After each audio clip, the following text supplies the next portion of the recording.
अस्सलाम वालेकुम स्टूडेंट्स। आज के लेक्चर में हम आपके दो पार्ट्स ऑफ स्पीच प्रेपोजिशन और इंटरजेक्शन को डिस्कस करेंगे। तो पहले स्टार्ट करते हैं प्रेपोजिशन से।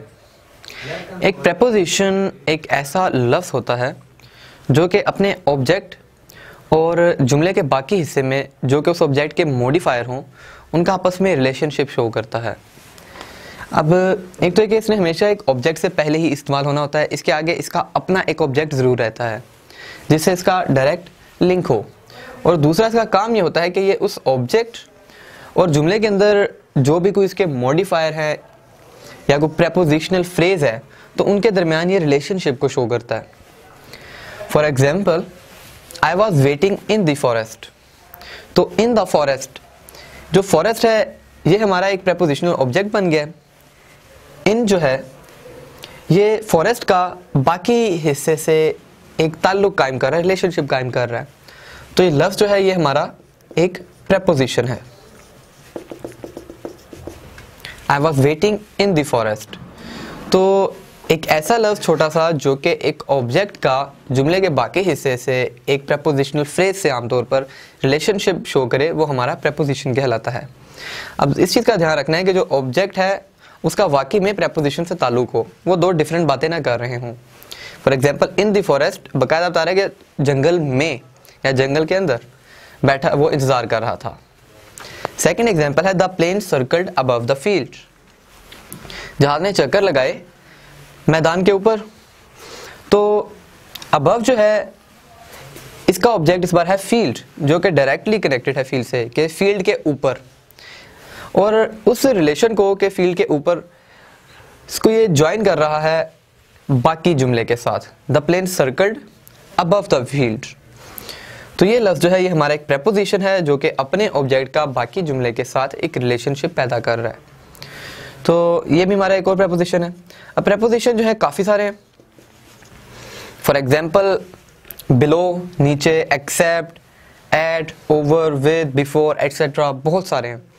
और हर एक प्रेपोजिशन का एक अपना इस्तेमाल होता है, इनका अपना यूज़ है जिनकी हमें ज़्यादा प्रैक्टिस करनी पड़ती है। और हर जो प्रेपोजिशन है उसकी कुछ कंडीशंस होती हैं कि उनको किन हालात में इस्तेमाल करना है और किन ऑब्जेक्ट्स के साथ कौन सा प्रेपोजिशन यूज़ करना है, जो कि काफ़ी कंफ्यूजिंग हो सकते हैं। अब क्योंकि बहुत सारे प्रेपोजिशंस हैं तो उनको हम लेक्चर्स के अंदर डिस्कस नहीं कर सकते। हाउएवर, मैं आपको इसके नोट्स प्रोवाइड कर दूंगा। जो मोस्ट इंपॉर्टेंट प्रेपोजिशन हैं जो आपके सिलेबस रिलेटेड होंगे उनके नोट्स इंशाल्लाह आपको वीडियो के साथ प्रोवाइड कर दिए जाएंगे। सेकंड हमारा पार्ट ऑफ स्पीच जो है वो है इंटरजेक्शन। एक इंटरजेक्शन जो है एक एक्सक्लेमेटरी वर्ड होता है कि जो बाकायदा एक्सक्लेमेशन को जाहिर करता है, एक्सक्लेम कर रहा होता है कुछ। दूसरी की खुसूसियत ये है कि ये हमेशा ही इंडिपेंडेंट होता है, मतलब इसको अगर अकेला भी लिख दिया जाए तो इसको किसी दूसरे जुमले के हिस्से की ज़रूरत नहीं होती, ये एक फीलिंग का इजहार कर देता है। तीसरी चीज़ है कि ये एक इमोशन या फीलिंग को जाहिर कर रहे होते हैं, ऐसे अल्फाज होते हैं इंटरजेक्शन। अब अगर एग्जाम्पल देखें, hurrah we won the match, हुर्रा हम मैच जीत गए। अगर मैं इसको अलहदा से भी लिख दूं तो ये कोई इतने हिस्से पे डिपेंड नहीं कर रहा, एक खुशी का इजहार कर रहा है, एक जैसे नारा मारा है किसी ने हुर्रा, और इसके आगे आप देखें तो एक एक्सक्लेमेटरी मार्क यूज़ किया गया है। हो भी सकता है, नहीं भी हो सकता।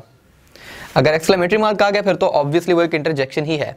किसी भी नाउन, प्रोनाउन, नाउन या फिर किसी एडजेक्टिव एडवर्ब के आगे आप देखें कि एक्सक्लेमेटरी आ गया तो वो फॉरन इंटरजेक्शन बन जाता है।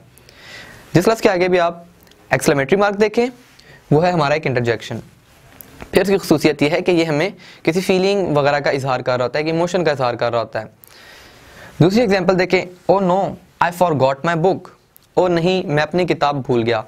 अब ओ नो ये भी एक फीलिंग, एक थोड़ा फिक्र का इजहार कर रहा है, तो मैं कहूँगा ये भी एक इंटरजेक्शन है। फिर दूसरा ये कि हमें इसके साथ भी एक्सक्लेमेटरी मार्क मिल गया, जो ऐसे भी केस होते हैं कि एक्सक्लेमेटरी मार्क ना हो, अगर है फिर तो वो लाजमी ही हमारा इंटरजेक्शन है। अब ओ नो ये हमारा एक इंटरजेक्शन बन गया।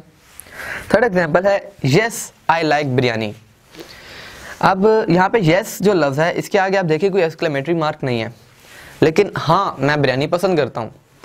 तो यहाँ पर भी एक अपनी पसंद के इजहार के लिए, एक बात पर दबाव डालने के लिए, जैसे इंसान थोड़ा फीलिंग से बोल लेता है कि हाँ मुझे बिरयानी पसंद है, तो ये भी हमारा एक एक्सक्लेमेटरी वर्ड है जो कि हमारा एक इंटरजेक्शन कहलाएगा।